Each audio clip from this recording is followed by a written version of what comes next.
നമ്മൾ പറഞ്ഞു ബലമാണ്.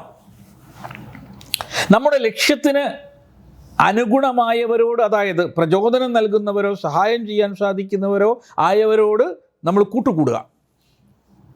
നമ്മളെ കൂട്ടുകെട്ട് പറയില്ലേ, കൂട്ടുകെട്ട് നന്നാവണം, കൂട്ടുകെട്ട് നന്നാവണം എന്ന് പറയും. ഇതാണ് ബലം.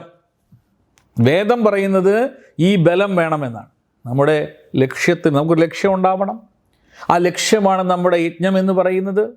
അല്ലാണ്ട് സോമയാഗമോ അല്ലെങ്കിൽ പവിത്രേഷ്ടിയോ അല്ലെങ്കിൽ മറ്റ് ദർശമാസേഷ്ടിയോ അത് മാത്രമല്ല യജ്ഞം. അതും യജ്ഞമാണെങ്കിലും അത് ലക്ഷ്യമാണ്, നമ്മുടെ ഏറ്റവും പ്രധാനപ്പെട്ട ഒരു ലക്ഷ്യമാണ് പക്ഷേ അതേപോലെയോ അതിലുപരിയായോ നമ്മുടെ ജീവിതത്തിന് ഒരു ലക്ഷ്യമുണ്ടാവണം. ആ ലക്ഷ്യത്തിന് അനുഗുണമായവരോട്, അതിനോട് ചേർന്ന ഗുണമുള്ളവരോട്, പ്രചോദനം നൽകുന്നവരോട്, നമ്മുടെ ആ ഒരു ലക്ഷ്യത്തിന് പ്രചോദനം നൽകുന്നവരോട്, സഹായം ചെയ്യാൻ അതിന് സാധിക്കുന്നവരോട് നമ്മൾ കൂട്ടുകൂടുക. അവരോടാണ് കൂട്ടുകൂടേണ്ടത് ബലമുണ്ടാവാൻ. നമ്മുടെ ലക്ഷ്യത്തിന് അനുഗുണമായവരോട്, നമുക്ക് പ്രചോദനം നൽകാൻ കഴിയുള്ളവരോട്, നമ്മെ സഹായിക്കാൻ സാധിക്കുന്നവരോട് കൂട്ടുകൂടുക. നമ്മുടെ സുഹൃത്ത് വലയമോ നാം ഇടപെടുന്നവരോ നമ്മെ തളർത്തുന്നവരായിരിക്കരുത്.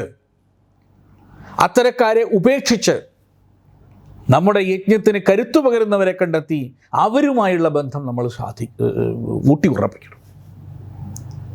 ഇതാണ് നമുക്ക് വേണ്ടത്. ഇന്നത്തെ കാലഘട്ടത്തിന് വേണ്ടത് ഇതാണ് വൈദിക വിജ്ഞാനം എന്ന് പറയുന്നത്.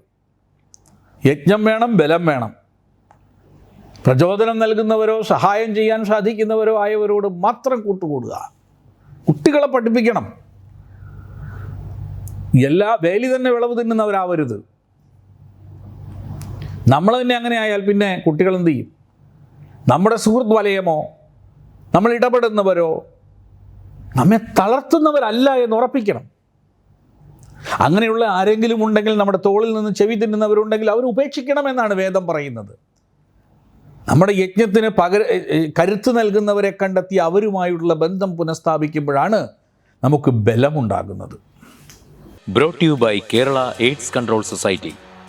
HIV എയ്ഡ്സ് സംബന്ധമായ സംശയങ്ങൾക്ക് 1097 എന്ന 24 മണിക്കൂറും പ്രവർത്തിക്കുന്ന ടോൾ ഫ്രീ നമ്പറിലേക്ക് വിളിക്കുക.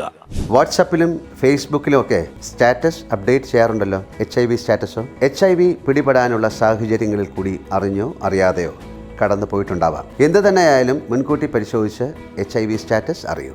സൗജന്യ HIV പരിശോധനയും കൗൺസിലിങ്ങും ആരോഗ്യ കേന്ദ്രങ്ങളിൽ പ്രവർത്തിക്കുന്ന ICTC അഥവാ ജ്യോതിസ് കേന്ദ്രങ്ങളെ സമീപിക്കുക. നിങ്ങളുടെ സ്റ്റാറ്റസ് എന്തായാലും വിവരങ്ങൾ രഹസ്യമായി സൂക്ഷിക്കുന്നതായിരിക്കും.